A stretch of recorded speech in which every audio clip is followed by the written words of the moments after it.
Yeah, sounds good. What is up, everyone?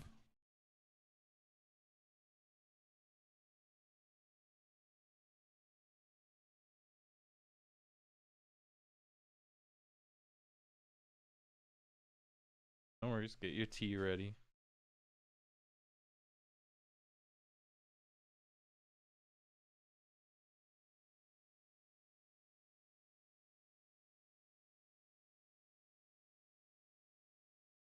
Haha, yes, I am not the only one here tonight. Will not be serenaded by my. Dulcet tones. That's a little generous. Good evening, everybody. I made it. Halloween week. I it know. The time approaches. Oh, it's Hello, stupid. hello. Oh, you can see the big old spider on the bookshelf in the background. Okay. Yeah. I know we didn't go all out for Halloween this year, but We we did didn't. do something. I have quite a few Halloween things up in the attic that I could have, put on the bookshelf to kind of make it a more Halloween type of vibe, but I did not. Hey, Galaxy. Day's been pretty good. Yeah. How's yours been? Yeah, I would say it's been a pretty good day. Slowly working my way through the Interview with a Vampire TV show. You're just obsessed with vampires now, aren't you? Spooky season. If there was a time to be obsessed with it, it's now. Dracula has gone into your brain. Well, also research. Okay, fair enough. You do have that excuse. I feel like I should check out The Strain next. I still say you should do vlog updates on your book. Now that I'm kind of committed and started going with it, I could start vlogging my writing experience if you all are interested. I think a lot of people would be interested. I mean, it's not like my thing, but Well, yeah. like seeing the process unfold, I mean, that's got to be interesting. Right now, I feel like I'm frustrated. I need a name for. I'm stuck on. I need a name for her landlady, and I can't think of any. But I also feel like I haven't. Parker. No.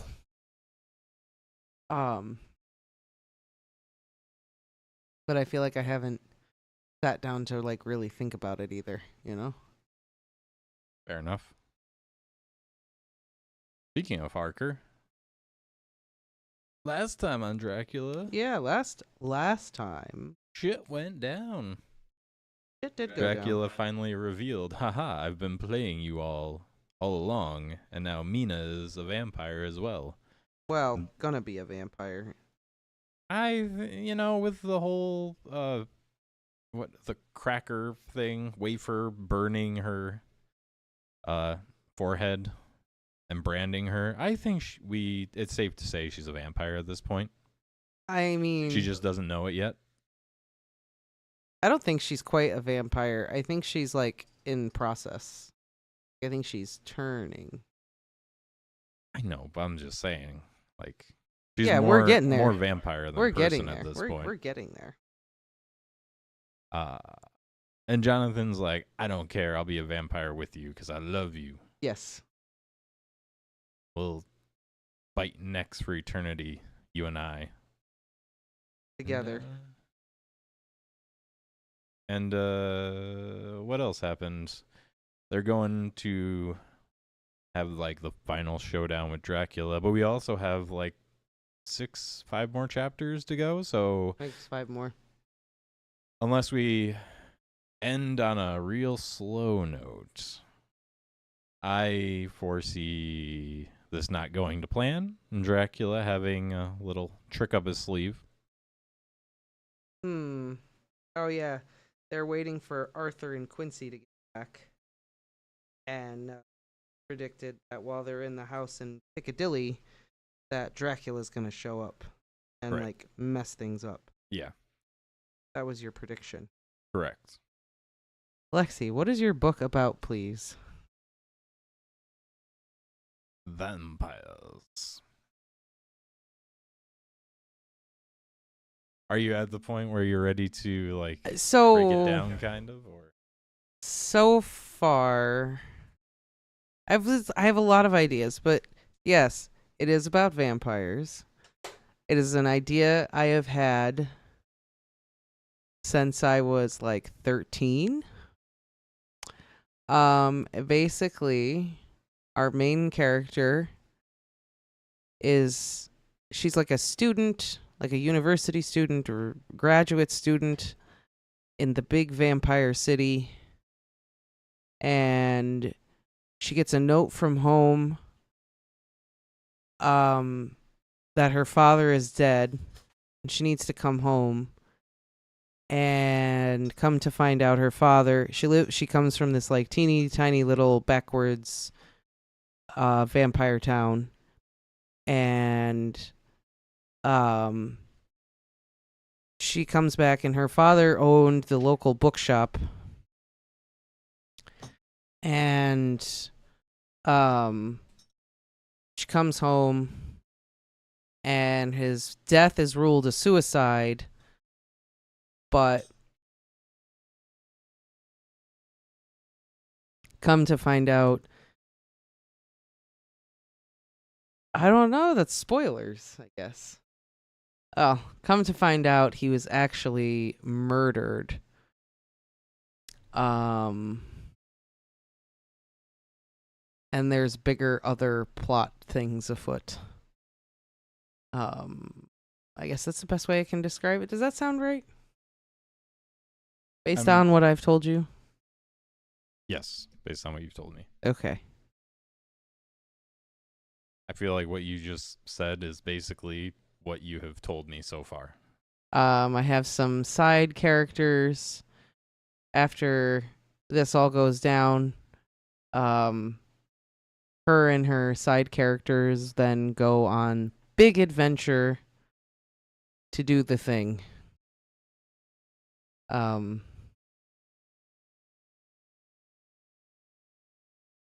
Yeah, that's there is a jeez, sir. There's a reigning monarchy. The king is called the Grand Nosferatu. Grand Nosferatu. Uh-huh. And I was kind of thinking that he would be a bad dude, and Magda and company have to overthrow him. And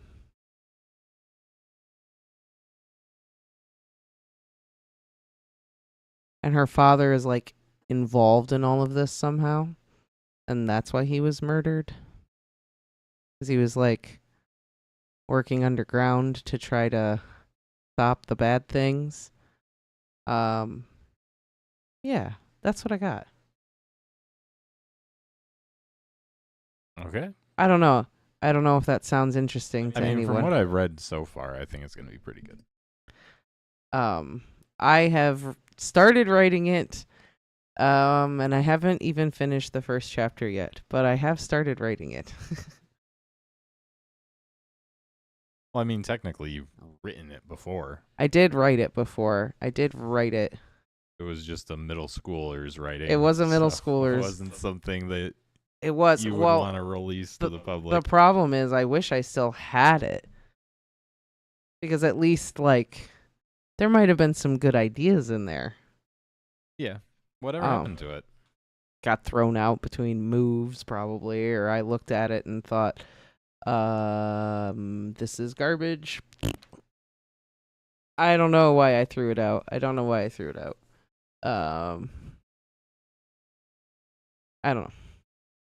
I mean, either way. But yeah, hopefully you guys think it's a good idea. I don't know. It's a very vague description, but that's because I'm still plotting and coming up with other ideas. And in my brain, it is not a one book story; it is a multi-book story. So just don't be like Martin. It's gonna be a trilogy. Yeah, Well, maybe I need I 4, don't know. 5, Sometimes I do 6. feel like Martin because I'm just like, it's going to take me 20 years to write this goddamn thing. Um, Uh, but Galaxy Studio, he has a point. mm, After you finish it, you don't have to pay anyone to make an audiobook. that's true. I can just read it. That's true. Very true. But yeah, that's the idea. So Melanie's like, if this has been in your heart since you were in middle school, you should write it or do something with. I'm trying to. That's the whole thing. Yeah, it's been in my brain for 20 years now at this point. It has been 20 years since I first had the idea. Oh my god. Get it out. Yeah. I'm Is working that why on it. you wanted to read Dracula? Is that why you wanted No. to do this? You were like, I gotta do research. Well, no. I just figured we were going to read a book for Halloween. And I was like, well, we got to either read Frankenstein or Dracula. And I was like, I remembered Frankenstein more than I remembered Dracula because I read Frankenstein later in life than when I read Dracula when I was like 11. I was like a kid when I read Dracula. So it's been like a really long time since I'd read it. And I was like, I'd like to like revisit Dracula because I was so young when I read it. Whereas like Frankenstein I read when I was like 16 in high school. Oh. So like a lot more of it is like more fresh in my brain. So I thought, oh, it'd be nice to kind of go back and revisit. I kind of want to go back and revisit a lot of the older classics now after reading Dracula. Because, like, some of them I really avoided just because, I guess, like, bad experiences with some classics, like reading it in school. Like if you were required reading, and they were just so dry and boring and wasn't my cup of tea. But so far, I'm like, ooh, Dracula is showing that there's good stuff to be had. Yeah, there's some entertainment value in these. I mean, I'm definitely down to read more classics after we're done with this, like more public domain stuff. Oh yeah, we can do. I was mean, just thinking like personal reading. Yeah. I would, but I mean, as far as the channel goes, like we picked Pride and Prejudice back up. We're gonna finish that. But yeah, there's dude, man, Moby Dick's got some funny stuff in there. that's true. That is an undertaking though. If we were gonna read that for the channel. Oh my god, could you imagine reading Moby Dick for the channel? How cool would it be though? Maybe let's not bite off more than we can chew right now. Let's do some other things first, but Moby Dick would be awesome. I do want to read it. I basically have gone through the entire book because you used to fall asleep to the audiobook. Oh my god, there's so many great lines in Moby Dick though. Like some of the lines. It was a cold, dreary November in my soul. Like, god damn, that's some good damn. How to write a movie in 21 days. I don't know if I want to do a screenplay. I really feel like it's a book. It's a book. At least a couple of books. For now. Till after you finish it, Netflix picks it up. Yeah, okay. I mean, you've told me before you think it's got good TV show Disney decides energy. to turn it into a cartoon. So, that being said, like, it's not scary horror vibes. It's very much, I don't know what I would call it. I mean, it's fantasy, I guess. I mean, so far from what you've told me and what I've read of it, I would say it's just kind of, I don't think it's like fully, I mean, I know you have an idea. From my perspective, though, it's not like fully taken shape. It's just like the hero's journey with vampires. Yeah, I guess that is kind at this point. That's, yeah. I guess that's the way to put it. The hero's journey with vampires with... I'm sure you have a, like, idea of how you want to flesh it out more. Yeah, but I guess that's what I was trying to say. Is like its bones. That's what it is. Yeah, at the very core, I think that's what it is. I always wanted to write the hero's journey and the whole thing. My bad guy, the Grand Nosferatu, his name is Dulb Siphonworth the 17th.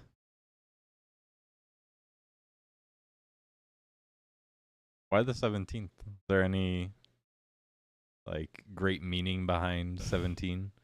I just wanted a number that would be that would demonstrate that this monarchy has been around for a long time, that here we are on the 17th ruler. Mm. And I didn't 14 and 16, like those are famous Louis, so I didn't want to go with either one of those. And I don't know, just Siphon Worth the 17th just blows off the tongue nicely. Yeah, I guess so. I would have went with the 42nd, but that's just me. Nah. Vampires live a long time. It would show how Yeah, no. I don't know. vampires have been around. I don't want to since do like cavemen were still clubbing each other. I don't want to do the Martin thing, but like in my brain I kind of want to like plot out what's happened to them all. Like some of them lived to be a ripe old age. Others of them were potentially murdered. The throne was usurped, things like that, but I don't want to get too caught up in all that stuff because I know what happens. Fair enough. You write Fire and Blood and then never write Fire and Blood Part 2 or the rest of your books.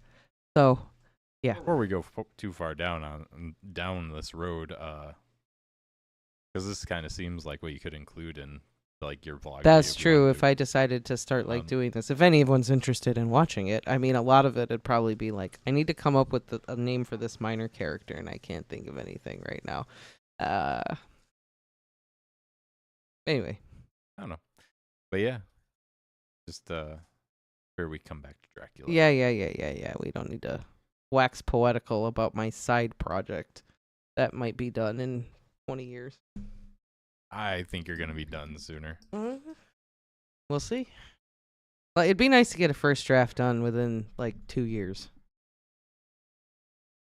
What chapter are we on? 23.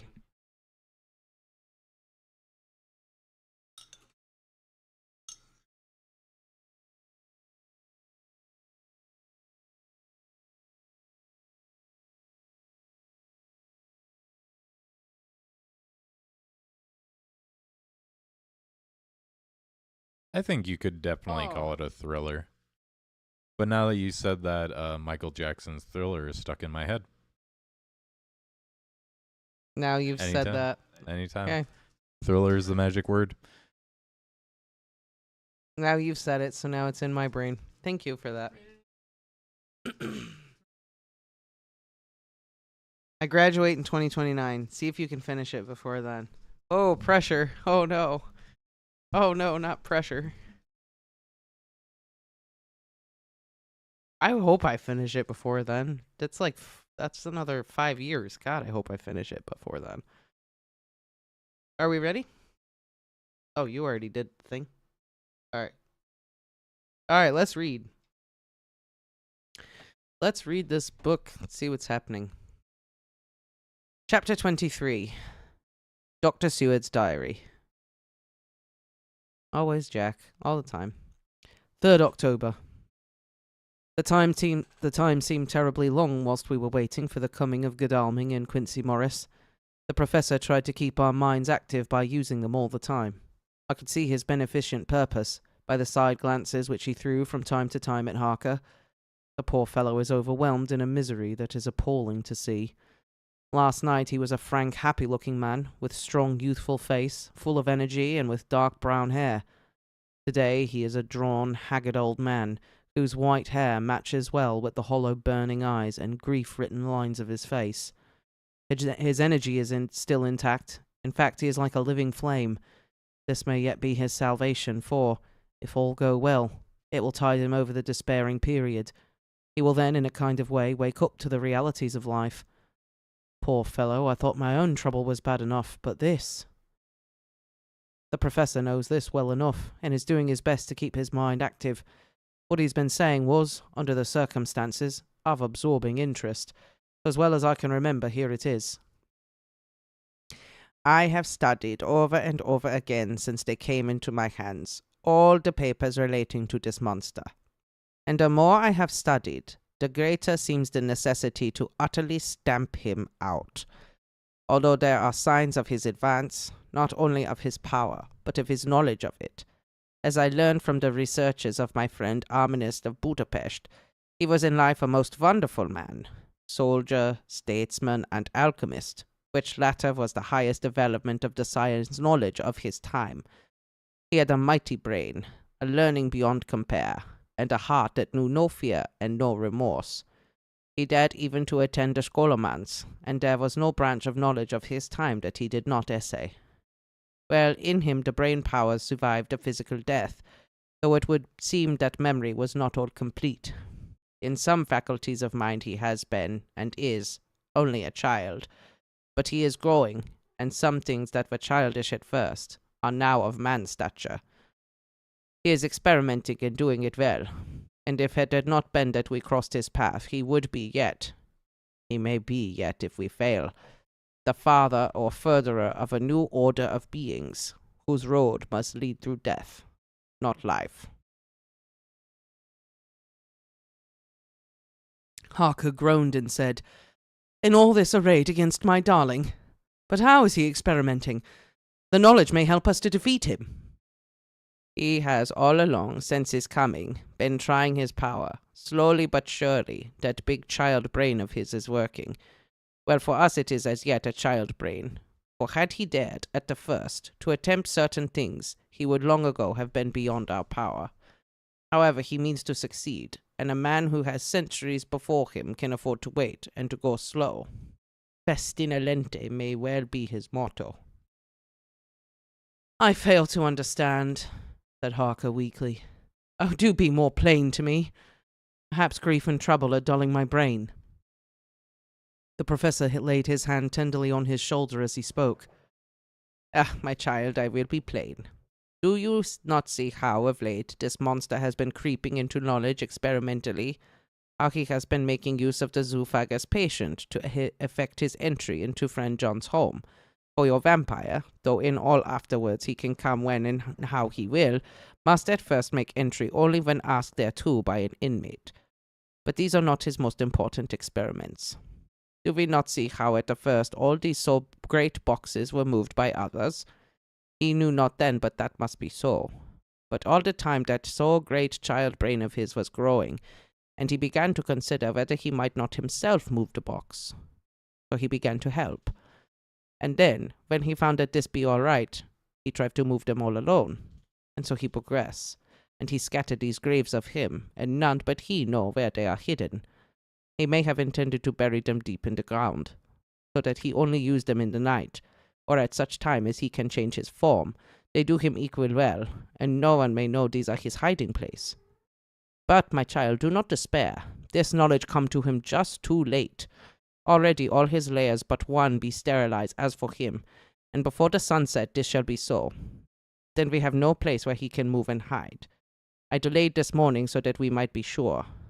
Is there not more at stake for us than for him? Then why would we not be more careful than him? By my clock it is 1 hour, and already, if all be well, friend Arthur and Quincy are on their way to us. Today is our day, and we must go sure, if slow, and lose no chance. See, there are 5 of us when those absent ones return." Whilst he was speaking, we were startled by a knock at the hall door, the double postman's knock of the telegraph boy. We all moved out to the hall with one impulse, and Van Helsing, holding up his hand to us each to keep silence, stepped to the door and opened it. The boy handed in a dispatch. The professor closed the door again, and after looking at the direction, opened it and read aloud. "Look out for D. He has just now, 12:45, come from Carfax hurriedly and hastened toward the south. He seems to be going the round and may want to see you. Mina." There was a pause broken by Jonathan Harker's voice. "Now, God be thanked, we shall meet soon." Van Helsing turned to him quickly and said, "God will act in his own way and time. Do not fear and do not rejoice as yet, for what we wish for at the moment may be our undoings." "I care for nothing now," he answered hotly. "Except to wipe out this brute from the face of creation. I would sell my soul to do it." "How, hush, hush, hush, my child," said Van Helsing. "God does not purchase souls in this wise, and the devil, though he may purchase, does not keep faith. But God is merciful and just, and knows your pain, and your devotion to that dear Madam Mina. Think you how her pain would be doubled, did she but hear your wild words? Do not fear any of us. We are all devoted to this cause, and today we shall see the end. The time is coming for action. Today this vampire is limit to the powers of man. Until sunset, he may not change. It will take him time to arrive here. See, it is 20 minutes past 1, and there are yet some times before he can thither come, be he never so quick. What we must hope for is that my Lord Arthur and Quincy arrive first." About a half hour after we received Mrs. Harker's telegram, there came a quiet, resolute knock at the hall door. It was just an ordinary knock, and is as given hourly by thousands of gentlemen, but made the Professor's heart and mine beat loudly. We looked at each other and together moved out into the hall. We each held ready to use our various armaments, the spiritual in the left hand, the mortal in the right. Van Helsing pulled back the latch, and holding the door half open, stood back, having both hands ready for action. The gladness of our hearts must have shone upon our faces when on the step, close to the door, we saw Lord Godalming and Quincy Morris. They came quickly in and closed the door behind them, the former saying as they moved along the hall, "It is all right. We found both places, 6 boxes in each, and we destroyed them all." "Destroyed?" asked the Professor. "For him."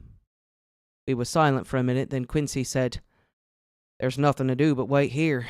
If, however, he doesn't turn up by 5 o'clock, we must start off, for it won't do to leave Mrs. Harker alone after sunset." "He will be here before long now," said Van Helsing, who had been consulting his pocket-book. "Nota bene. In Madam's telegram he went south from Carfax. That means he went across the river, and he could only do so at slack of tide, which should be something before 1 o'clock. That he went south has a meaning for us. He is as yet only suspicious, and he went from Carfax first to the place where he would suspect interference least. You must have been at Bermondsey only a short time before him. That he is not here already shows that he went to Mile End next. This took him some time, for he would then have to be carried over the river in some way. Believe me, my friends, we shall not have long to wait now. We should have ready some plan of attack, so that we may throw away no chance. Hush, there is no time now. Have all your arms. Be ready." He held up a warning hand as he spoke, for we all could hear a key softly inserted into the lock of the hall door. I could not but admire, even at such a moment, the way in which a dominant spirit asserts itself. In all our hunting parties and adventures in different parts of the world, Quincy Morris had always been the one to arrange the plan of action, and Arthur and I had been accustomed to obey him implicitly. Now the old habit seemed to be renewed instinctively. With a swift glance round the room, he at once laid out our plan of attack, and without speaking a word, with a gesture, placed us each in position. Van Helsing, Harker, and I were just behind the door, so that when it was open the Professor could guard it whilst we two stepped between the incomer and the door. Godalming behind and Quincy in front stood just out of sight, ready to move in from front of the window. We waited in a suspense that made the seconds pass with nightmare slowness. The slow, careful steps came along the hall. The Count was evidently prepared for some surprise. At least he feared it. Suddenly, with a single bound, he leapt into the room, winning away past us before any of us could raise a hand to stay him. There was something so panther-like in the movement, something so unhuman, that it seemed to sober us all from the shock of his coming. The first to act was Harker, who, with a quick movement, threw himself before the door leading into the room in front of the house. As the Count saw us, a horrible sort of snarl passed over his face, showing the eye-teeth long and pointed, but the evil smile as quickly passed into a cold stare of lion-like disdain. His expression again changed, as with a single impulse we all advanced on him. It was a pity that we had not some better organized plan of attack, for even at the moment I wondered what we were to do. I did not myself know whether our lethal weapons would avail us anything. Harker evidently meant to try the matter, for he had ready his great kukri knife and made a fierce and sudden cut at him. The blow was a powerful one. Only the diabolical quickness of the Count's leap back saved him. A second less, and the trenchant blade had shorn through his heart. As it was, the point just cut the cloth of his coat, making a wide gap whence a bundle of banknotes and a stream of gold fell out. The expression of the Count's face was so hellish that for a moment I feared for Harker, though I saw him throw the terrible knife aloft again for another stroke. Instinctively I moved forward with a protective impulse, holding the crucifix and wafer in my left hand. I felt a mighty power fly along my arm, and it was without surprise that I saw the monster cower back before a similar movement made spontaneously by each one of us.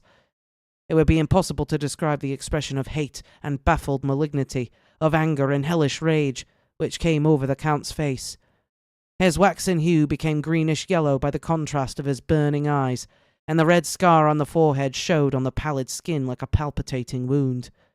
The next instant, with a sinuous dive, he swept under Harker's arm, ere his blow could fall, and grasping a handful of the money from the floor, dashed across the room, threw himself at the window. Amidst the crash and glitter of the falling glass, he tumbled into the flagged area below. Though the sound of the shivering glass, I could hear the ting of the gold as some of the sovereigns fell on the flagging. We ran over and saw him spring unhurt from the ground. He, rushing up the steps, crossed the flagged yard and pushed open the stable door. There he turned and spoke to us. "You think to baffle me, you, with your pale faces in a row, like sheep in a butcher's. You shall be sorry yet, each one of you. You think you have left me without a place to rest, but I have more. My revenge is just begun. I spread it over centuries, and time is on my side. Your girls that you all love are mine already, and through them you and others shall yet be mine, my creatures, to do my bidding, and to be my jackals when I want to feed. Ah!" With a contemptuous sneer he passed quickly through the door, and we heard the rusty bolt creak as he fastened it behind him. A door beyond opened and shut. The first of us to speak was the Professor, as, realizing the difficulty of following him through the stable, we moved toward the hall. "We have learned something, much. Notwithstanding his brave words, he fears us. He fear time. He fear want. For if not, why he hurry so? His very tone betray him, or my ears deceive. Why take that money? You follow quick. You are hunters of wild beasts and understand it so. For me, I make sure that nothing here may be of use to him, if so that he return." As he spoke, he put the money remaining into his pocket, took the title deeds and the bundle as Harker had left them, and swept the remaining things into the open fireplace, where he set fire to them with a match. Godalming and Morris had rushed out into the yard, and Harker had lowered himself from the window to follow the Count. He had, however, bolted the stable door, and by the time they'd forced it open, there was no sign of him. Van Helsing and I tried to make inquiry at the back of the house, but the mews was deserted, and no one had seen him depart. It was now late in the afternoon, and sunset was not far off. We had to recognize that our game was up. With heavy hearts we agreed when he said, "Let us go back to Madam Mina. Poor, dear Madam Mina. All we can do just now is done, and we can there at least protect her. But we need not despair. There is but one more earth box, and we must try to find it. When that is done, all may yet be well."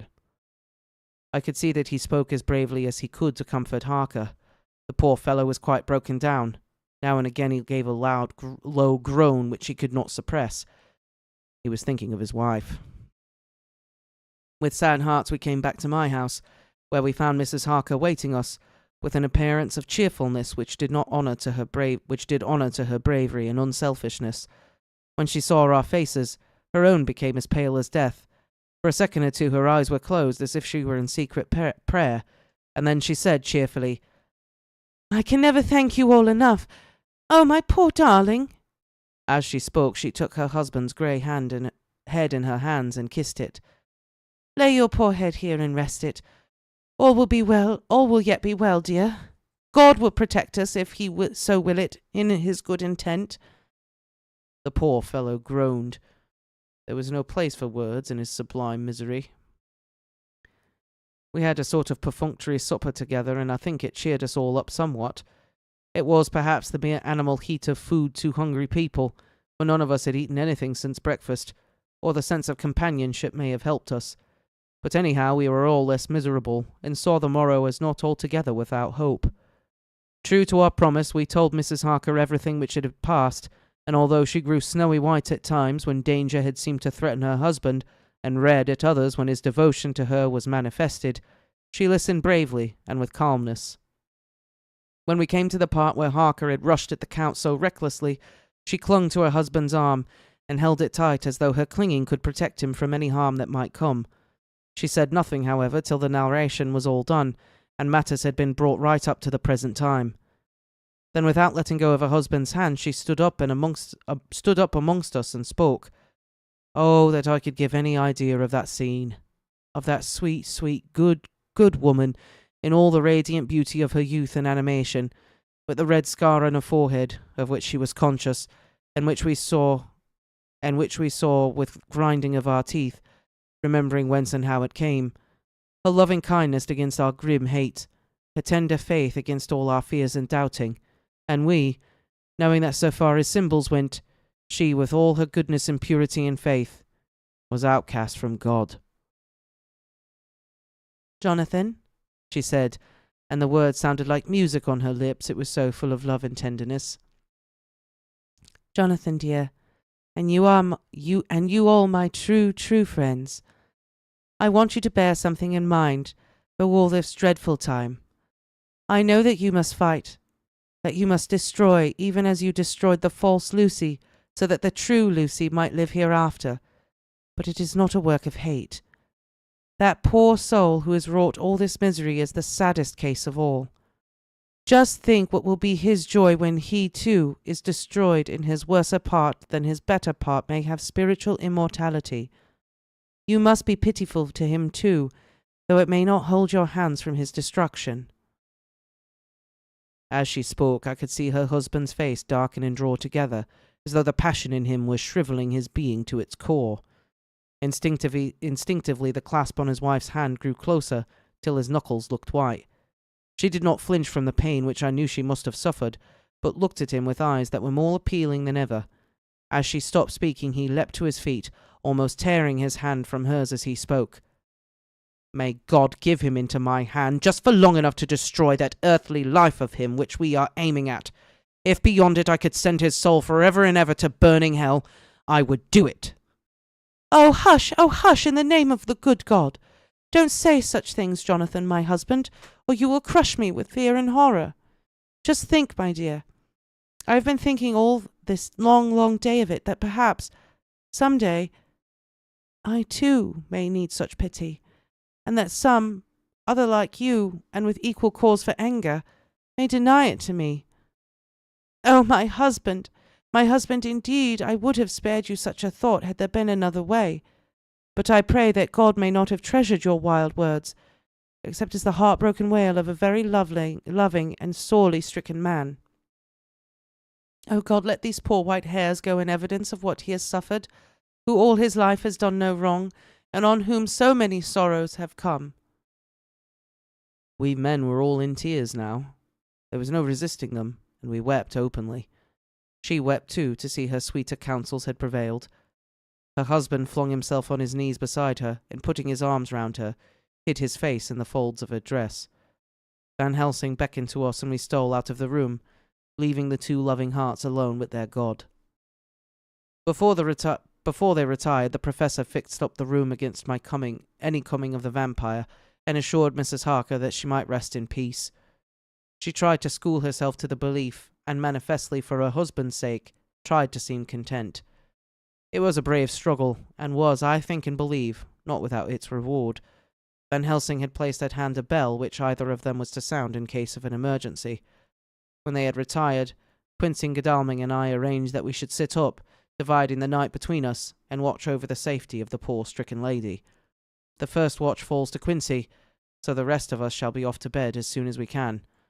Godalming has already turned in, for his is the second watch. Now that my work is done, I too shall go to bed.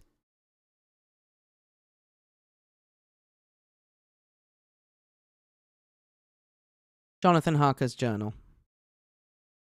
3rd through the 4th of October, close to midnight.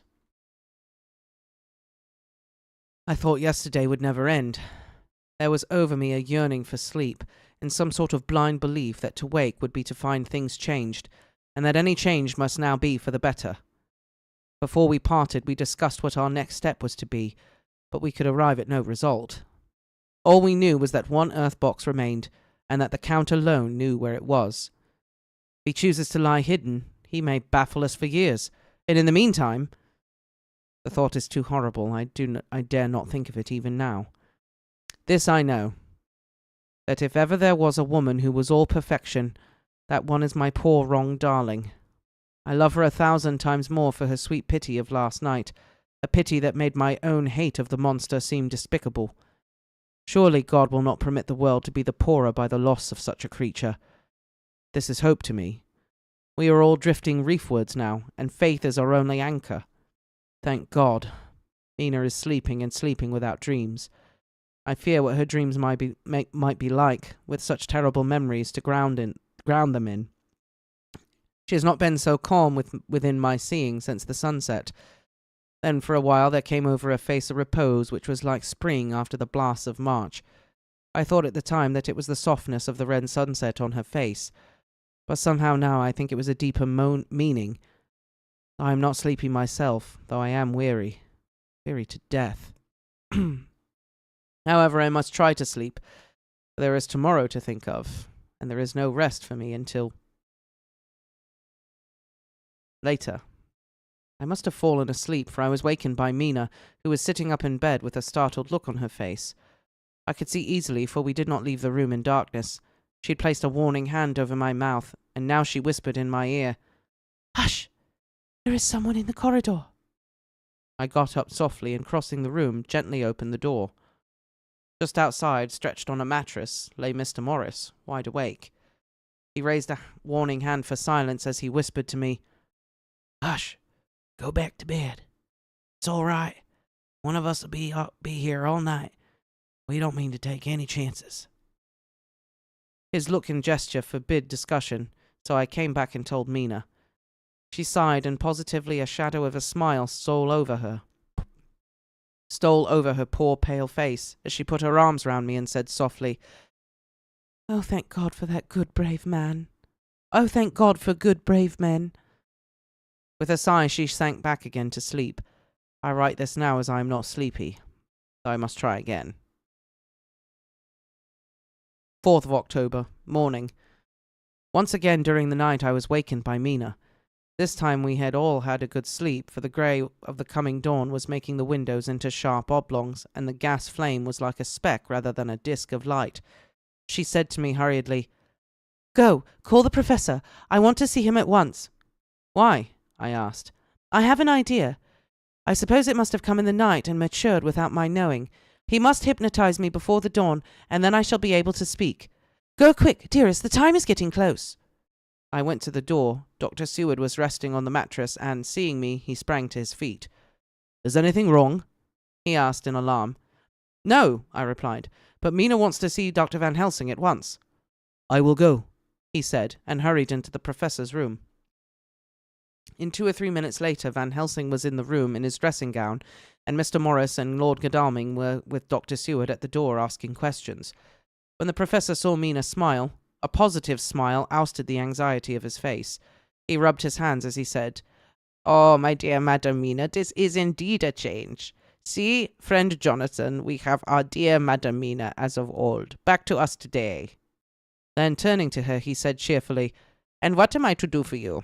For at this hour you do not want me for nothings." "I want you to hypnotize me," she said. "Do it before the dawn, for I feel that then I can speak, and speak freely. Be quick, for the time is short." Without a word, he motioned her to sit up in bed. Looking fixedly at her, he commenced to make passes in front of her from the top of her head downward, with each hand in turn. Mina gazed at him fixedly for a few minutes, during which my own heart beat like a trip hammer, for I felt that some crisis was at hand. Gradually her eyes closed, and she sat stock still. Only by the gentle heaving of her bosom could one tell she was alive. The professor made a few more passes and then stopped. I could see that his forehead was covered with great beads of perspiration. Mina opened her eyes, but she did not seem the same woman. There was a faraway look in her eyes, and her voice had a sad dreaminess which was new to me. Raising his hand to impose silence, the professor motioned me to bring the others in. They came on tiptoe, closing the door behind them, and stood at the foot of the bed, looking on. Mina appeared not to see them. The stillness was broken by Van Helsing's voice speaking in a low, level tone which would not break the current of her thoughts. "Where are you?" The answer came in a neutral way. "I do not know. Sleep has no place it can call its own." For several minutes there was silent. Mina sat rigid, and the professor stood staring at her fixedly. The rest of us hardly dared to breathe. The room was growing lighter. Without taking his eyes from Mina's face, Dr. Van Helsing motioned me to pull up the blind. I did so, and the day seemed just upon us. A red streak shot up, and a rosy light seemed to diffuse itself through the room. On the instant the professor spoke again. "Where are you now?" The answer came dreamily, but with intention. It was as though she were interpreting something. I have heard her use the same tone when reading her shorthand notes. "I do not know. It is all strange to me." "What do you see?" "I can see nothing. It is all dark." "What do you hear?" I could detect the strain in the professor's patient voice. "The lapping of water. It is gurgling by. The little waves leap. I can hear them on the outside." "Then you are on a ship." We all looked at each other, trying to glean something each from the other. We were afraid to think. The answer came quick. "Oh, yes." "What else do you hear?" "The sound of men stamping overhead as they run about. There is a creaking of a chain, and the loud tinkle as the check of the capstan falls into the ratchet." "What are you doing?" "I am still. Oh, so still. It is like death." The voice faded away into a deep breath as of one sleeping, and the open eyes closed again.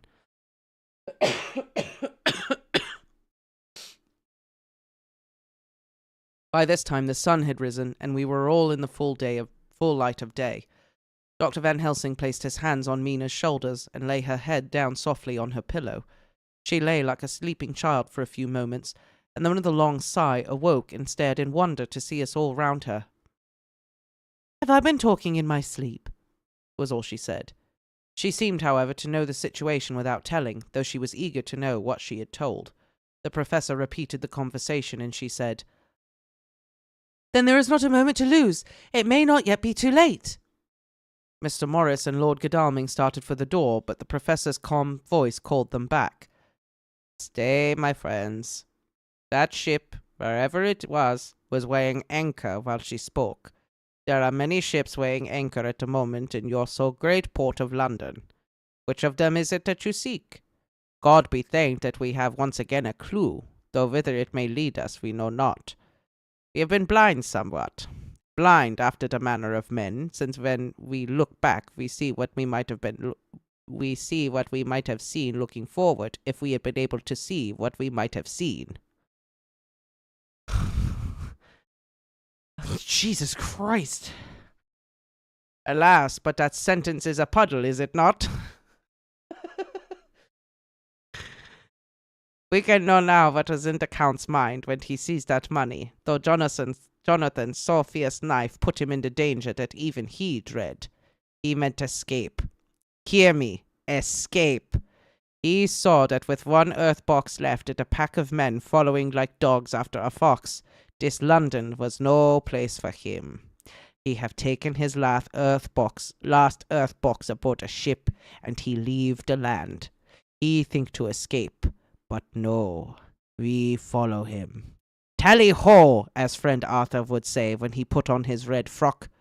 Our old fox is wily, oh, so wily, and we must follow with wile. I, too, am wily, and I think his mind in a little while. In meantime we may rest and in peace, but there are waters between us, which he do not want to pass, and which he could not if he would, unless the ship were to touch the land, and then only at full or slack tide. Seeing the sun is just rose, and all day to sunset is to us. Let us take bath, and dress, and have breakfast which we all need, and which we can eat comfortably, since he be not in the same land with us. Mina looked at him appealingly as she asked, But why need we seek him further when he is gone away from us? He took her hand and patted it as he replied, Ask me nothings as yet. When we have breakfast, then I answer all questions. He said no more, and we separated to dress. After breakfast, Mina repeated her question. He looked at her gravely for a minute and then said sorrowfully, Because, my dear Madam Mina, now more than ever we must find him, even if we have to follow him to the jaws of hell. She grew paler as she asked faintly, Why? Because, he answered solemnly, he can live for centuries, and you are but mortal woman. Time is now to be dreaded, since once he put that mark upon your throat. I was just in time to catch her as she fell forward in a faint.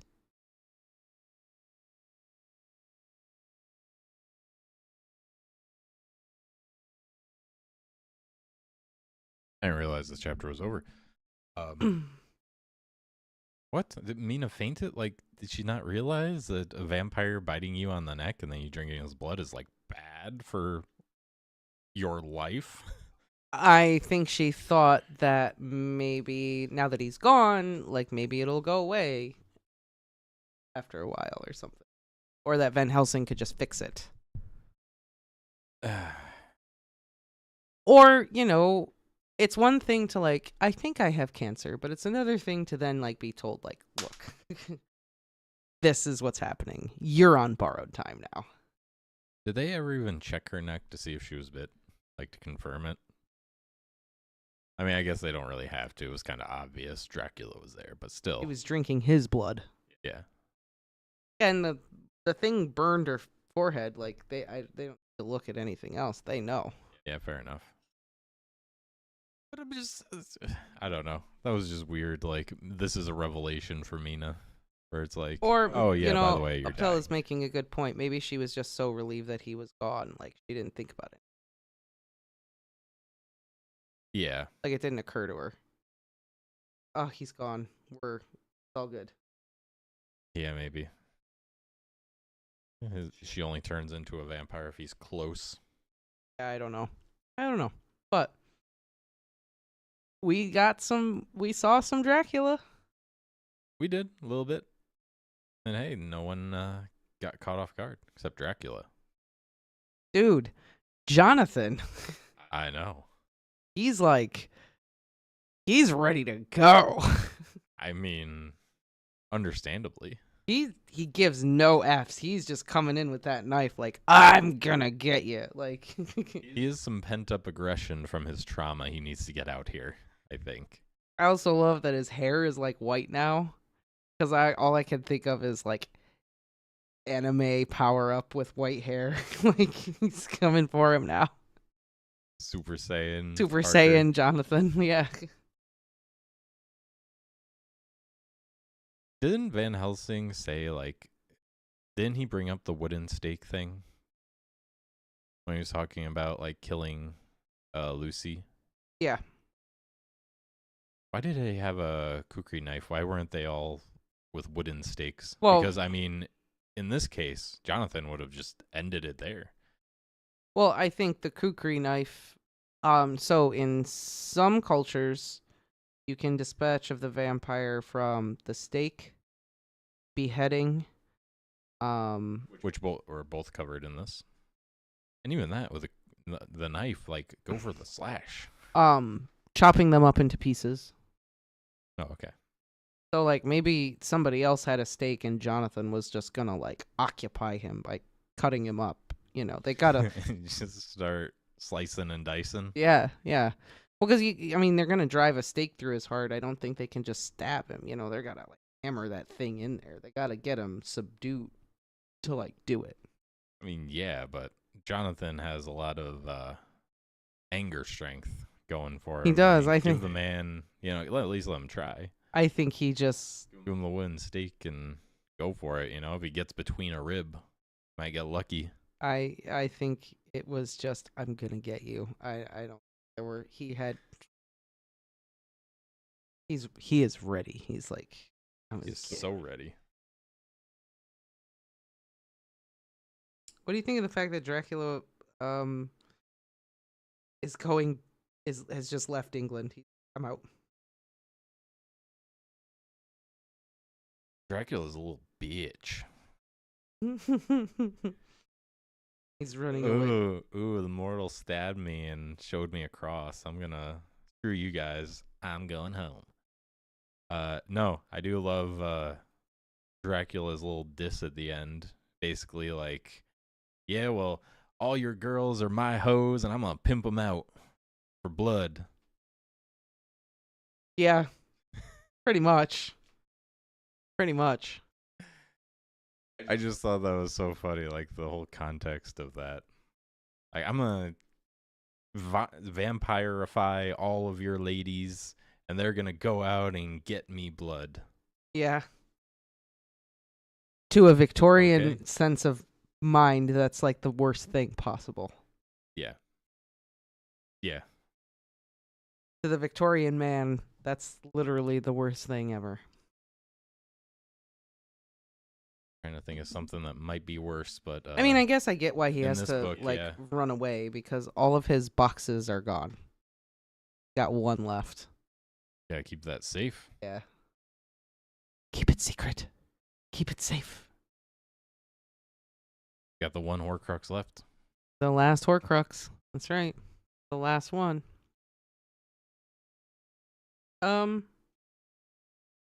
Where is his brides? We haven't seen them. They're back home. Yeah, no, but I mean, bring them for backup or something. I think the intention was that he was leaving. He was leaving them there, and like they were just gonna like keep Jonathan. Hold down the fort. Keep Jonathan as their like boy. Okay. Yeah. And like hold down the fort. You think they were gonna turn Jonathan into a vampire? Or were they just going to eat him? I think they were going to slowly eat him. Ah. Yeah, that makes sense. Still, that sucks for them. Yeah. So you lost your food source, and you're just going to have to stay in this ruined, decrepit castle while I go party it up in London. Yeah. Dracula. What a man. What a man. What a guy. So considerate of his.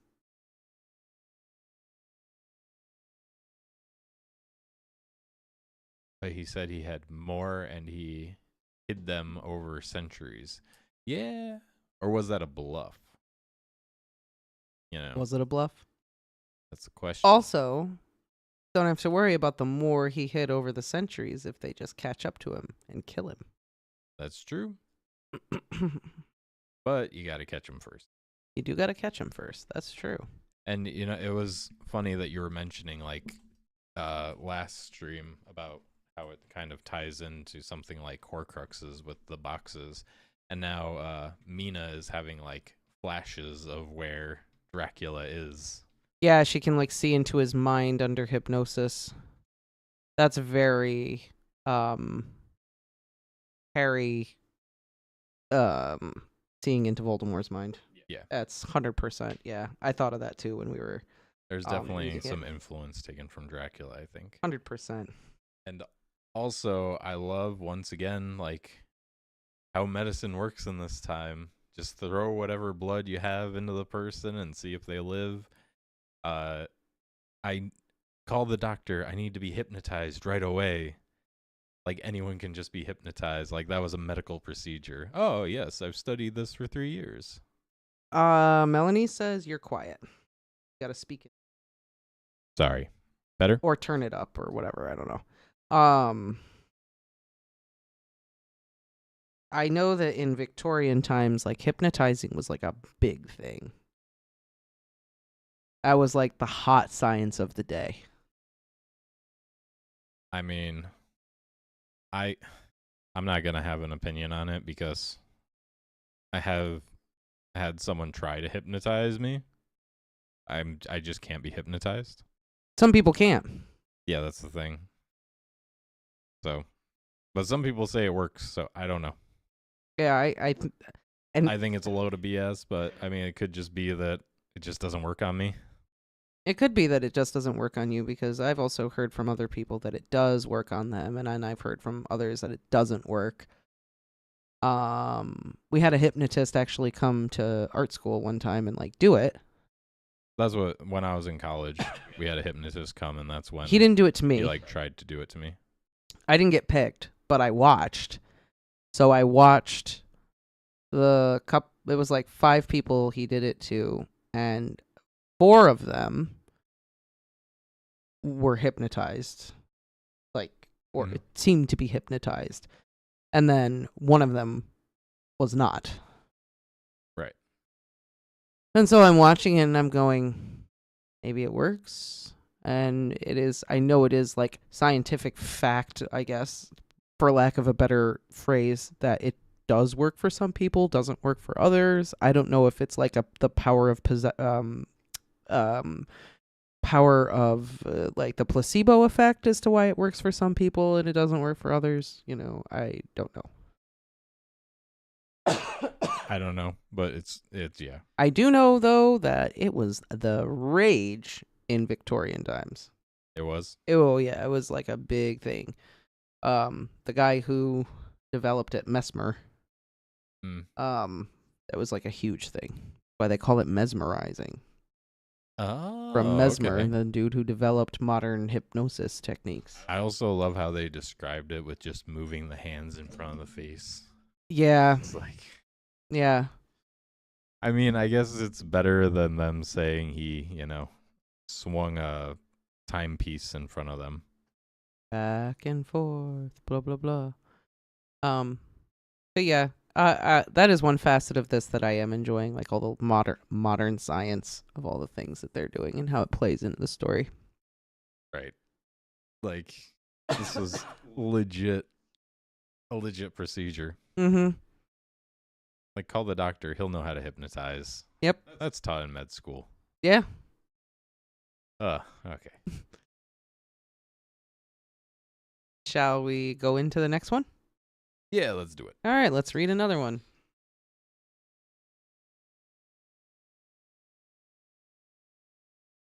Alrighty. Chapter 24. Dr. Seward's phonograph diary, spoken by Van Helsing. This to Jonathan Harker. You are to stay with your dear Madam Mina. We shall go to make our search, if I can call it so, for it is not search but knowing, and we seek confirmation only. But do you stay and take care of her today. This is your best and most holiest office. This day nothing can find him here. Let me tell you that so you will know what we foreknow already, for I have tell them. He, our enemy, have gone away.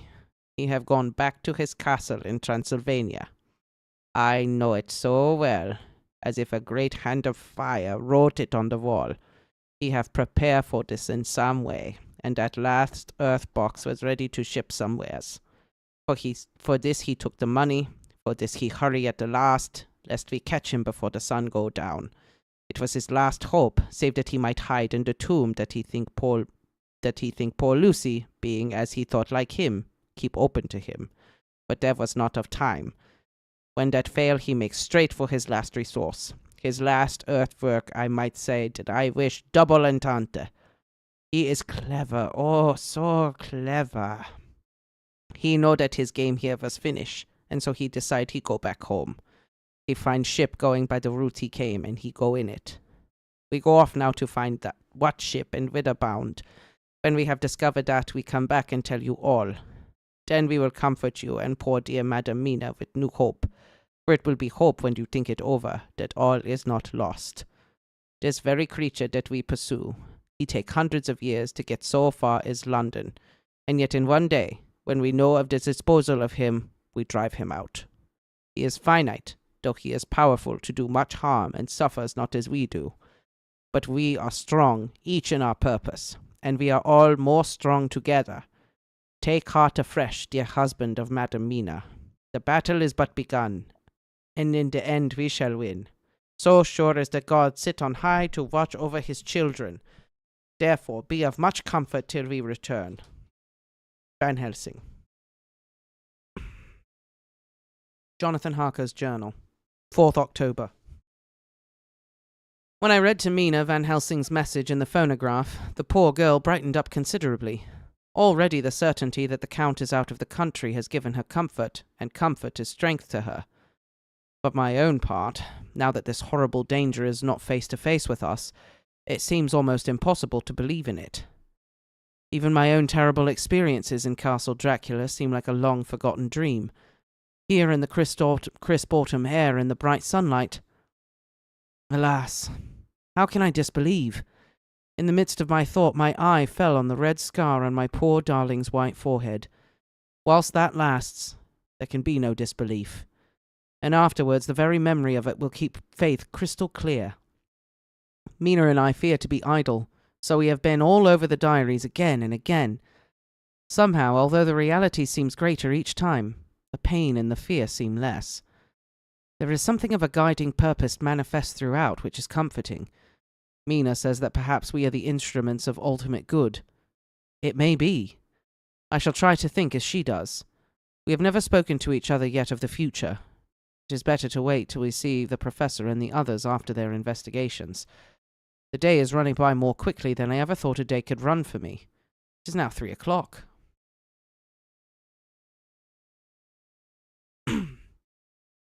Mina Harker's Journal, 5th October, 5 p.m. Our meeting for report. Present, Professor Van Helsing, Lord Godalming, Dr. Seward, Mr. Quincy Morris, Jonathan Harker, Mina Harker. Dr. Van Helsing described what steps were taken during the day to discover on what boat and whither bound Count Dracula made his escape. As I knew he wanted to get back to Transylvania, I felt sure that he must go by the Danube mouth, or by somewhere in the Black Sea, since by that way he can come. It was a dreary blank that was before us, omni ignotum pro magnifico, and so with heavy hearts we start to find what ships leave for the Black Sea last night. He was in sailing ships, since Madam Mina tells of sails being set. These not so important as to in your list of the shipping in the Times, and so we go, by suggestion of Lord Godalming, to your Lloyd's, where are note of all the ships that sail, however so small. There we find that only one Black Sea ship bound go out with the tide. She is the Tsarina Catherine, and she sail from Doolittle's Wharf for Varna, and thence on to the other parts and up the Danube. So, said I, this is the ship whereon is the Count.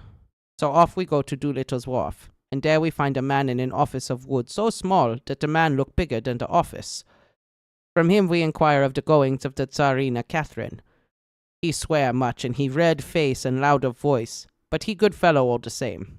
And when Quincy give him something from his pocket, which crackle as he roll it up, and put it in so small bag, which he have hid deep in his clothing, he still better fellow and humble servant to us.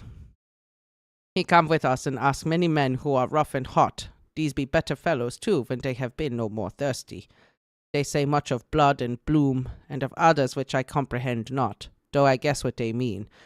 But nevertheless they tell us all things which we want to know. They make known to us among them how last afternoon at 5 o'clock comes a man so hurry, a tall man, thin and pale, with high nose and teeth so white, and eyes that seem to be burning, that he be all in black, except that he have a hat of straw, which suit not him or the time. That he scatter his money in making quick inquiry as to what ship sails for the Black Sea and for where. Some took him to the office, and then to the ship, where he will not go aboard but halt at shore end of gangplank, and ask the captain to come to him. The captain come, when told him he will be pay well, and though he swear much at the first, he agree to term. Then the thin man go, and someone tell him where horse and cart can be hired.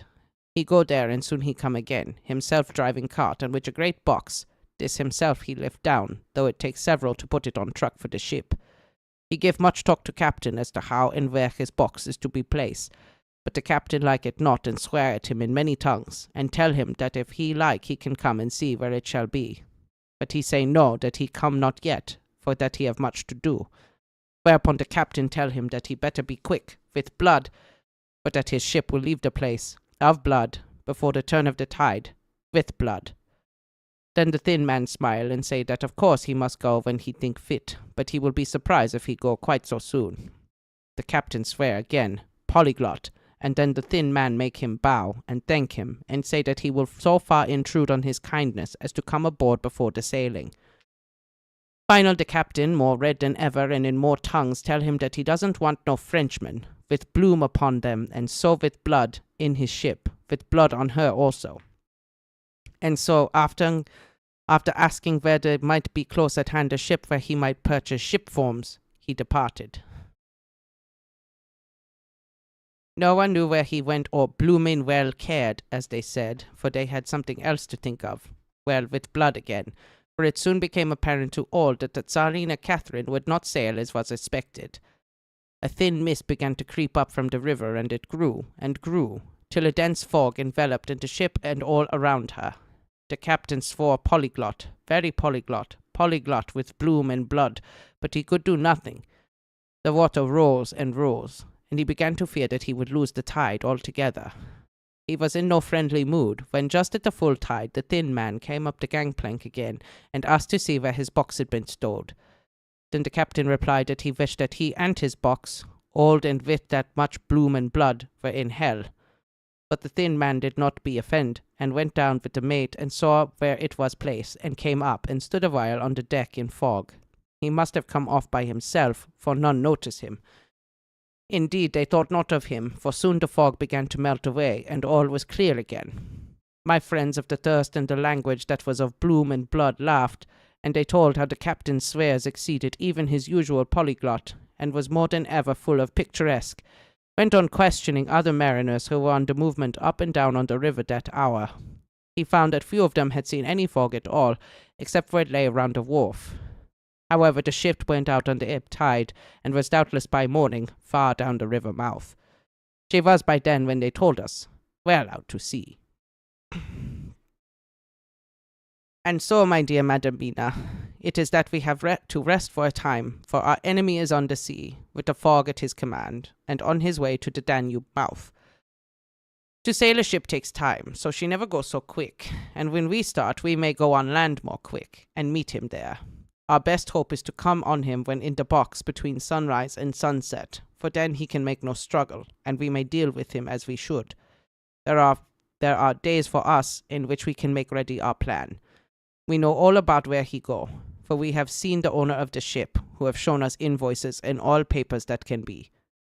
The box we seek is to be landed in Varna, and to be given to an agent, one Ristix, who will there present his credentials, and so our merchant friend will have done his part.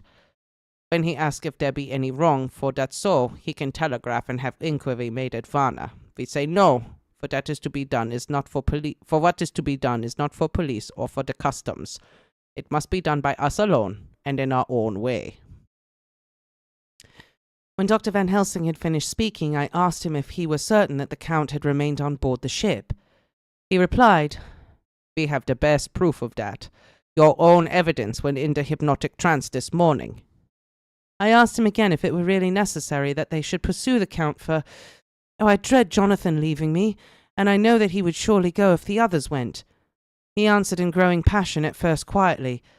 As he went on, however, he grew more angry and more forceful, till in the end we could not see wherein was at least some of the personal dominance which had made him so long a master amongst men.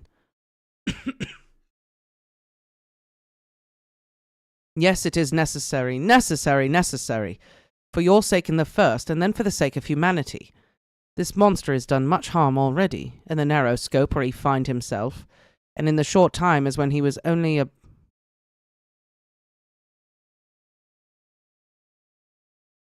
And in the short time when as yet he was only as a body groping his so small measure in the darkness and not knowing. Oh, this is Van Helsing talking. When I... Oh. Yes, it is necessary. For your sake in the first, and then for the sake of humanity. This monster has done much harm already, in the narrow scope where he find himself, and in the short time when as yet he was only as a body groping his so small measure in the darkness, and not knowing. All this I have told these others. You, my dear Madam Mina, will learn it in the phonograph of my friend John, or in that of your husband. I have told them how the measure of leaving his own barren land, barren of peoples, and coming to a new land where life of many teams they are like the multitude of standing corn, was the work of centuries. Were another of the undead like him to try to do what he has done, perhaps not all the centuries of the world that has been, or that would be, could aid him. With this one, all the forces of nature that are occult and deep and strong must have worked together in some wondrous way. The very place where he have been alive, undead for all these centuries, is full of strangeness of the geologic and chemical world. There are deep caverns and fissures that reach none know whither. There have been volcanoes, some of whose openings still send out waters of strange properties, and gases that kill or make to vivify. Doubtless there is something magnetic or electric in some of these combinations of occult forces which work for physical life in strange way, and in himself were from the first some great qualities.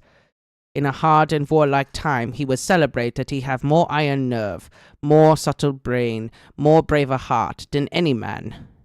In him some vital principle have in strange way found their utmost.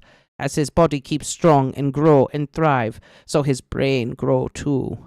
All this without that diabolic aid which is surely to him, for it have to yield to the powers that come from, and are symbolic of good. And now this is what he is to us. He have infect you. Oh, forgive me, my dear, that I must say such, for it is for good of you that I speak. He infect you in such ways that even if he do no more, you have only to live in your own old sweet way, and so in time death, which is of man's common lot and with God's sanction, shall make you like to him. This must not be. We have sworn together that it must not. Thus are we ministers of God's own wish, that the world and men for whom his Son died will not be given over to monsters, whose very existence would defame him. He have allowed us to redeem one soul already, and we go out as the old knights of the cross to redeem more. Like them we shall travel towards the sunrise, and like them if we fall in good cause. He paused, and I said, But will not the Count take his rebuff wisely? Since he's been driven from England, will he not avoid it, as a tiger does the village from which he's been hunted? Alas, he said, your simile of the tiger good for me, and I shall adopt him. Your man-eater, as they of India call the tiger, who has once tasted blood of the human, care no more for the other prey, but prowl unceasing till he get him. This what we hunt from our village is a tiger, too, a man-eater, and he never cease to prowl. Nay, in himself he is not one to retire and stay afar. In his living life, he go over the Turkey frontier and attack his enemy on his own ground. He be beaten back, but did he stay? No, he come again, and again, and again. Look at his persistence and endurance. With a child brain that was to him, he have long since conceived the idea of coming to a great city. What does he do? He find out the place of all the world most of promise for him. Then he deliberately set himself down to prepare for the task. He find in patience just how is his strength, and what are his powers. He study new tongues. He learn new social life, new environment of old ways, the politic, the law, the finance, the science, the habit of a new land, and the new people who have come to be since he was. He glimpsed at what he have had, whet his appetite only, and enkeen his desire. Nay, it helped him to grow as to his brain, for it all proved to him how right he was in the first in his surmises. He have done this alone, all alone, from a ruined tomb in a forgotten land. What more will he not do when the greater world of thought is open to him? He that can smile at death as we know him, who can flourish in the midst of diseases that kill off whole peoples. Oh, if such a one was to come from God and not the devil, what a force of good might he not be in this old world of ours? But we are pledged to set the world free. Our toil must be in silence, and our efforts all in secret.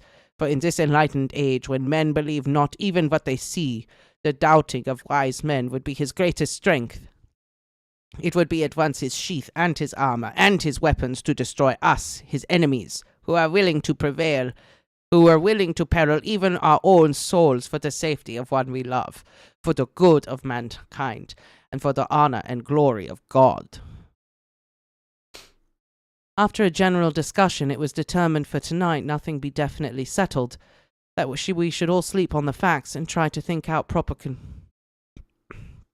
the proper conclusions. Tomorrow at breakfast we are to meet again, and, after making our conclusions known to one another, we shall decide on some definite course of action. I feel a wonderful peace and rest tonight. It is as if some haunting presence were removed from me. Perhaps my surmise was not finished, could not be, for I caught sight in the mirror of the red mark upon my forehead, and I knew that I was still unclean.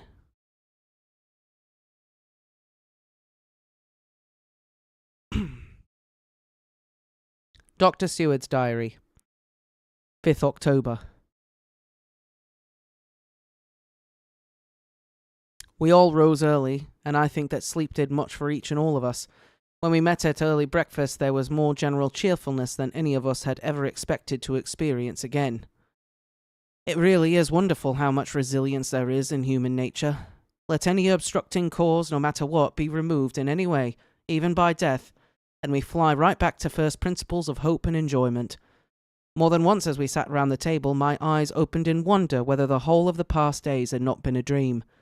It was only when I caught sight of the red blotch on Mrs. Harker's forehead that I was brought back to reality. Even now, when I am gravely revolving the matter, it is almost impossible to realize that the cause of all our trouble is still existent. Even Mrs. Harker seems to lose sight of her trouble for whole spells.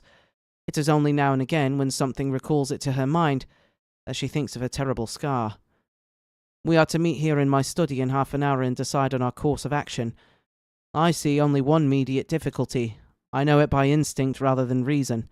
We shall all have to speak frankly, and yet I fear that in some mysterious way poor Mrs. Harker's tongue is tied. I know that she forms conclusions of her own, and from all that has been I can guess how brilliant and how true they must be. But she will not, or cannot, give them utterance. I have mentioned this to Van Helsing, and he and I are to talk it over when we are alone. I suppose it is some of that horrid poison which has got into her veins beginning to work. The Count had his own purpose when he gave her what Van Helsing called the vampire's baptism of blood. Where there may be a poison that distills itself out of good things in an age when the existence of ptomaines is a mystery, we should not wonder at anything. One thing I know, that if my instinct be true regarding poor Mrs. Harker's silences, then there is a terrible difficulty, an unknown danger, in the work before us. That same power that compels her silence may compel her speech. I dare not think further, for so I should in my thoughts dishonour a noble woman. Van Helsing is coming to my study a little before the others. I shall try to open the subject with him. Later. When the professor came in, we talked over the state of things. I could see that he had something on his mind which he wanted to say, but felt some hesitancy about broaching the subject. After beating around the bush a bit, he said, "Friend John, there is something that you and I must talk of alone, just at the first at any rate. Later we may have to take the others into our confidence." But he stopped, so I waited. He went on. "Madam Mina, our poor dear Madam Mina, is changing." A cold shiver ran through me to find my worst fears thus endorsed. Van Helsing continued. With the sad experience of Miss Lucy, we must this time be warned before things go too far.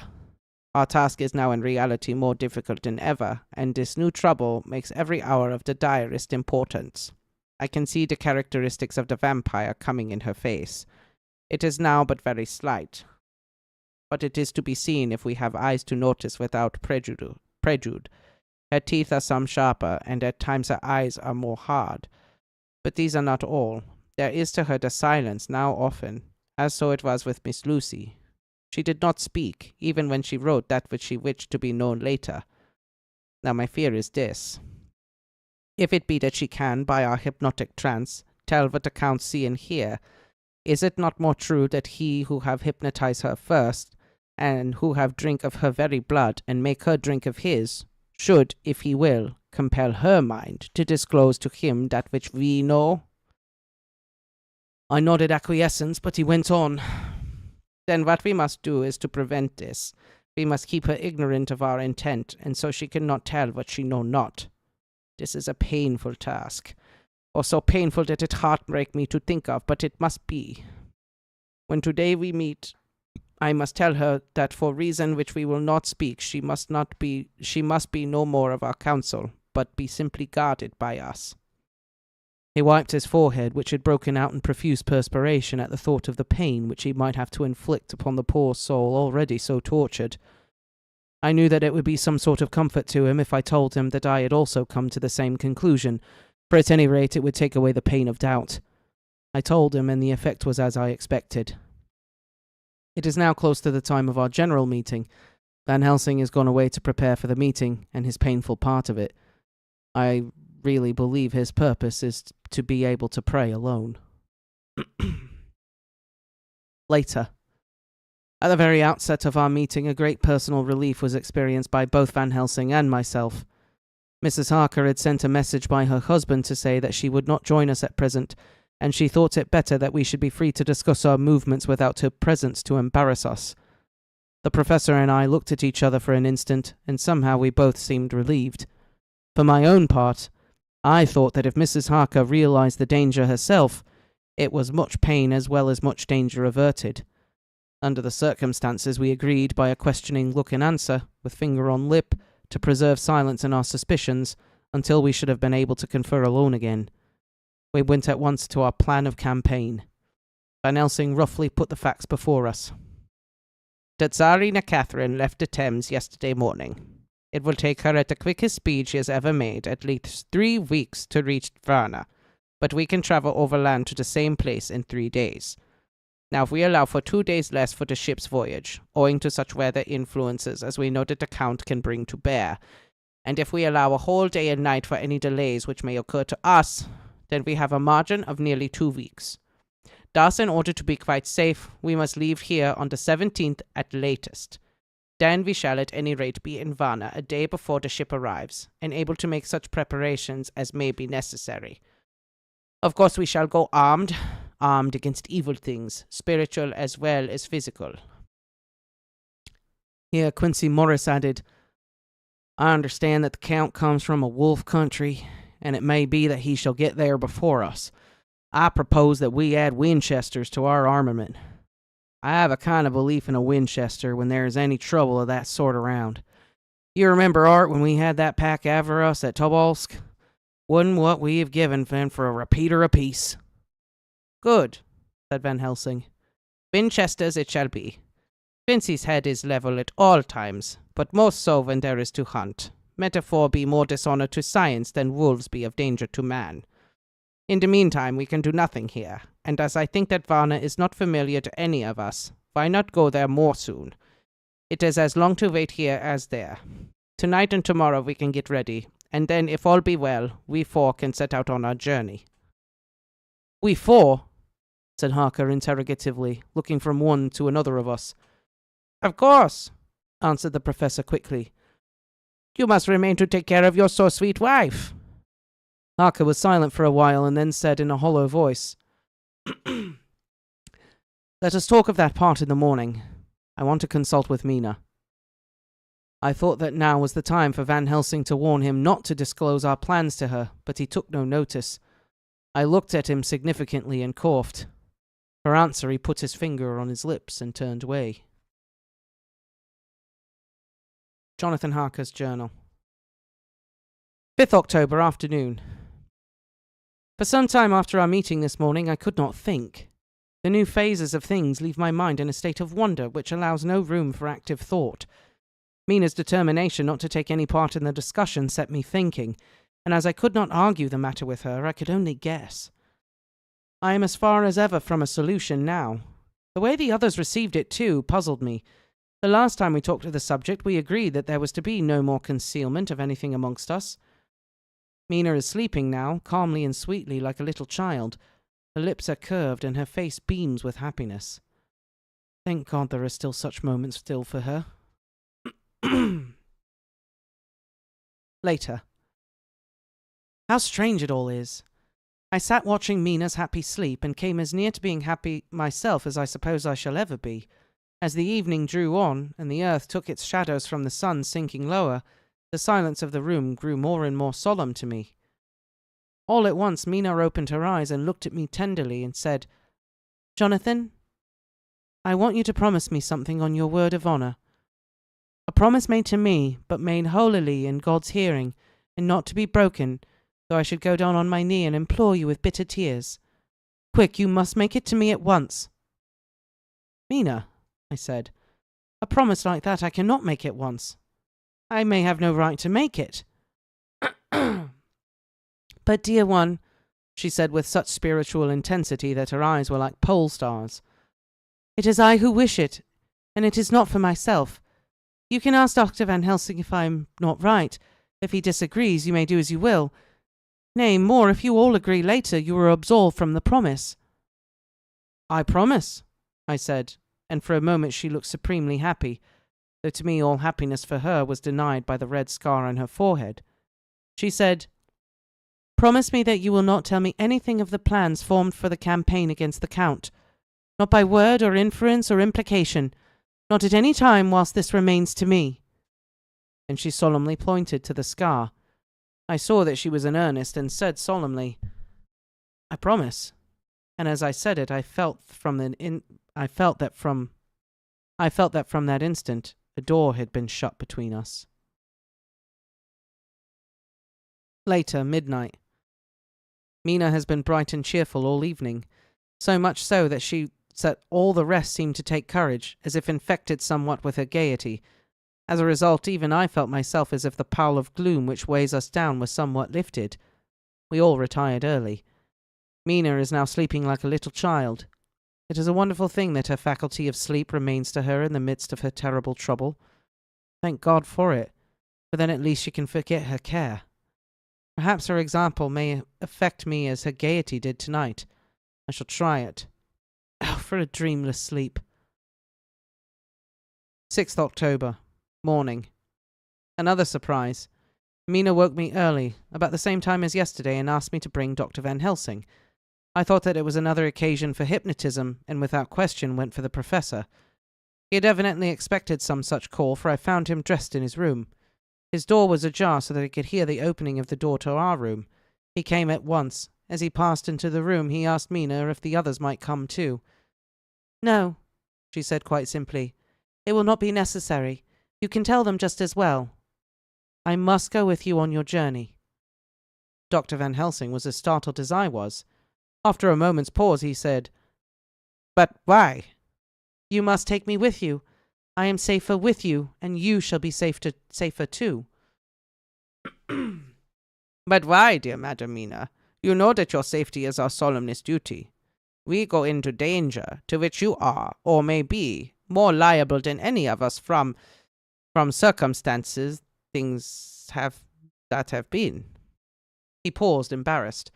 As she replied, she raised her finger and pointed to her forehead. "I know. That is why I must go. I can tell you now, whilst the sun is coming up. I may not be able to again. I know that when the Count wills me, I must go. I know that if he tells me to come in secret, I must come by wile, by any device to hoodwink, even Jonathan."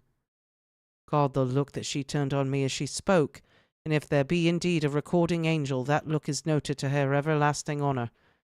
God, the Christianity, Jesus. I could only clasp her hand. I could not speak.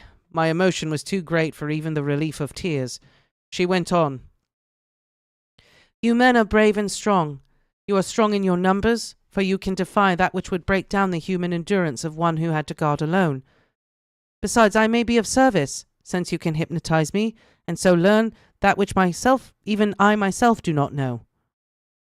Dr. Van Helsing said very gravely, And Amina, you are, as always, most wise. You shall with us come, and together we shall do which we go forth to achieve.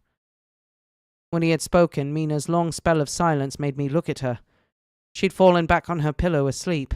She did not even wake when I had pulled up the blind and let in the sunlight which flooded the room. Van Helsing motioned me to come with him quietly. We went to his room, and within a minute Lord Godalming, Dr. Seward, and Mr. Morris were with us also. He told them what Mina had said, and went on. In the morning we shall leave for Varna. We now have to deal with a new factor, Madam Mina. Oh, but her soul is true. It is to her an agony to tell us so much as she has done. But it is most right, and we are warned in time. There must be no chance lost, and in Varna we must be ready to act the instant when the ship arrives. What shall we do exactly? Asked Mr. Morris laconically. The professor paused before replying. We shall at the first board that ship. Then, when we have identified the box, we shall place a branch of the wild rose on it.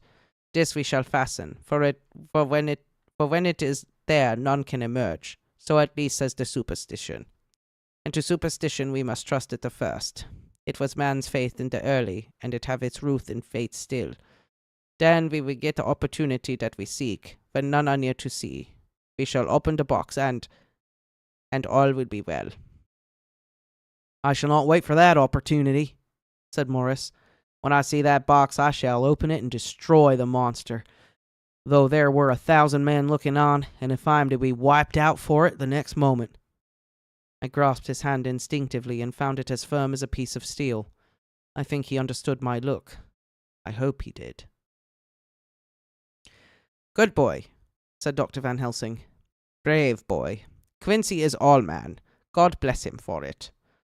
My child, believe me, none of us shall lag behind or pause from any fear. I do but say what we may do. But indeed, we cannot say what we shall do. There are so many things which may happen, and their ways and their ends are so various that until that moment we may not say. We shall all be armed in all ways, and when the time for the end has come, our efforts shall not be lack. Now let us today put all our affairs in order. Let all things which touch on others dear to us, and who on us depend, be complete, for none of us can tell what, or when, or how the end may be. As for me, my own affairs are regulate, and as I have nothing else to do, I shall go make arrangements for the travel. I shall have all tickets and so forth for our journey. There was nothing further to be said, and we parted. I shall now settle all my affairs of earth, and be ready for whatever may come. Later. It is all done. My will is made and all complete. Mina, if she survive, is my sole heir. If it should not be so, then the others who have been so good to us shall have remainder. It is now drawing towards sunset. Mina's uneasiness calls my attention to it. I am sure that there is something on her mind which the time of exact sunset will reveal. These occasions are becoming harrowing times for us all. For each sunrise and sunset opens up some new danger, some new pain, which, however may be in God's will, means to a good end. I write all these things in the diary, since my darling must not hear them now, but if it may be that she can see them again, they shall be ready. She is calling to me.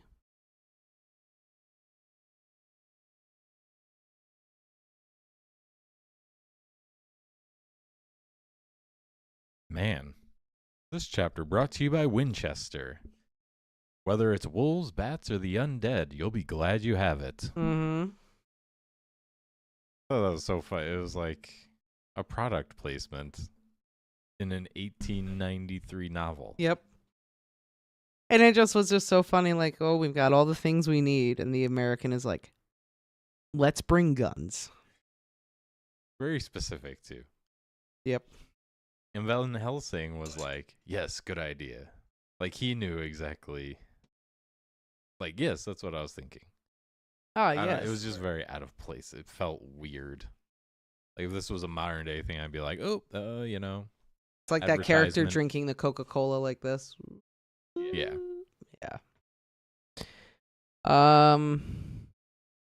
This chapter was okay. Yeah, how'd you feel about it? And You Helsing seem- didn't shut up. Oh my god. I get the time and place of it, but I have read God willing by God's will so many times, and how she's a perfect angel of virtue and sleeping like a child, and oh, but the holy beauty of Mina Harker. I'm just like, God, It does get a little preachy at times. Lord. Not to just keep saying God and Lord, but like, oh, the Victorians, man. My God, God be willing, God's plan. Blah, blah, blah, blah. Oh, it was a little much this time around for me. I don't know. I feel like if you took out so many God references, you could probably lose like 5 chapters in this book. Probably the number of times I did God's will, and then Van Helsing's whole thing about the. Oh, he talked so much about the ship and the.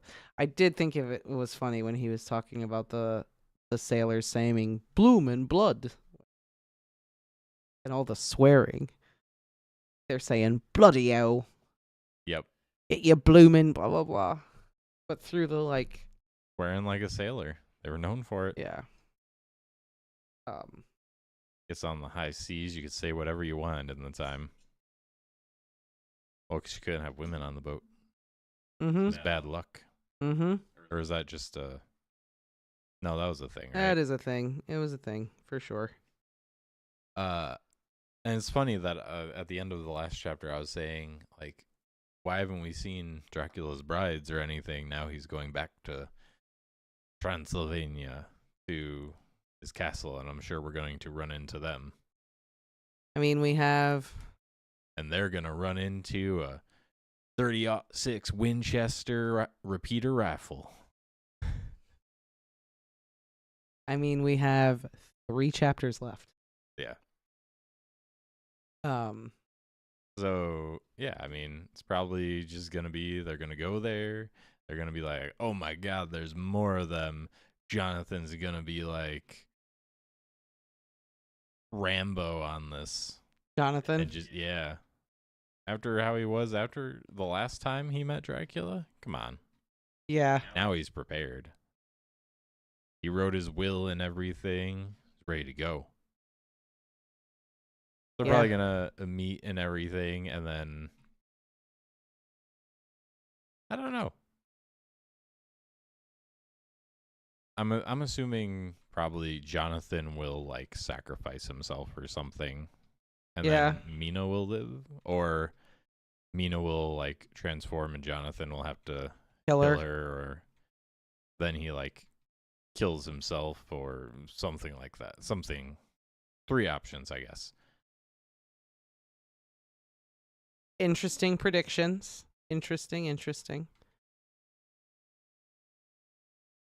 I'm leaning more towards he probably like sacrifices himself to kill Dracula, and then Mina's okay. And she always remembers the love of her dear, sweet, poor, dear, lovely Jonathan. Yes. Because that's what she says. Oh, my dear, sweet Jonathan. Oh, my dear, poor, lovely Mina. Hey, you never talk like that when you speak about me. Like, do you even love me? You don't talk like that about me.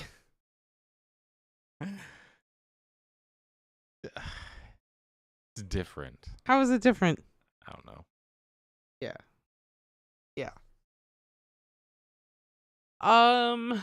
So, yeah, I don't know. This chapter was just like, okay, That was a It was a setup chapter. it was a setup chapter, and it was things gonna happen next chapter. it was a lot of words for them to say.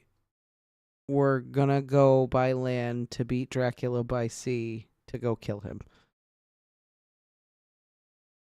really was, yeah. and to also say very wordy. this is the ship he is getting on, and this is how long it's gonna take you to get in there. Like, it was a lot. It was the Victorian age. You had to be very poetic. And Dr. Seward and Van Helsing saying like, and we know that they love to just sit around and talk about what they're gonna do. Like, even when Mino was being attacked by Dracula, they had to stand outside of the door and debate on whether it was appropriate for them to barge in there. yep. Or we're gonna tell Mina everything. Actually, we're not anymore. Yeah. At least everyone agrees on it now. And it's not like, oh, I should tell her. Like, Yeah. even Mina's like, nah, don't tell me. Yeah, she's like, nope, don't tell me because he could be listening in like Voldemort. I mean, probably is. Yeah, I guess. I'm assuming if she can have that connection with him, he already knows how to do the connection with her. Right. Well, yeah, because she said he's going to summon me at some point. He's going to summon me. Mm-hmm. And I'm going to have to go. So take me with you. Yeah, I don't know. This chapter just kind of made me miss Renfield. I really like the Renfield chapters. Yeah. Oh, Renfield. Van Helsing was great, but like the last few chapters we've seen him, it's just like word vomit. Especially that one sentence where even afterwards, like it was like breaking the fourth wall. Yeah. Even He's him, he just was like, like, what the heck did I just say? What kind of sentence is that? Yeah. Yeah. Yeah, that was a lot. I don't know, that was a lot. I'll leave it up to you if we want. I can't. I gotta work in the morning. Okay. Fair enough. Sorry. No, it's okay. It's okay. We have 3 chapters left, and then we are done with Dracula. All right. So we can definitely get done before. We're going to be finished before Halloween, y'all. All right. Well, on that note. Yeah, I was going to say, do you have anything else to add? Not really. A lot of just explaining in this. Last couple bits. Yeah. There's only I mean, a small amount of information, just a lot of words. Yeah. Best part was the one-on-one with the Count, I think. Yeah. At the house. Mm-hmm. Although the other chapter was good, but honorable mention to the description of Dracula wearing a straw hat that did not suit him. Yeah. Like trying to be incognito. I'm not sure what he was doing, but especially when you kind of picture Dracula as this very sophisticated, rich-looking guy. Old rich. And then you dude. hear about like the different disguises he wears. So yeah, that's pretty great. Yeah. Anyway, yeah, I don't know. This was a lot of talking about what we're gonna do. That was what it was. We're gonna talk about what we're gonna do. It was. But until tomorrow, have a good night, everyone. Yes, have a lovely evening, everybody. We will see yous tomorrow.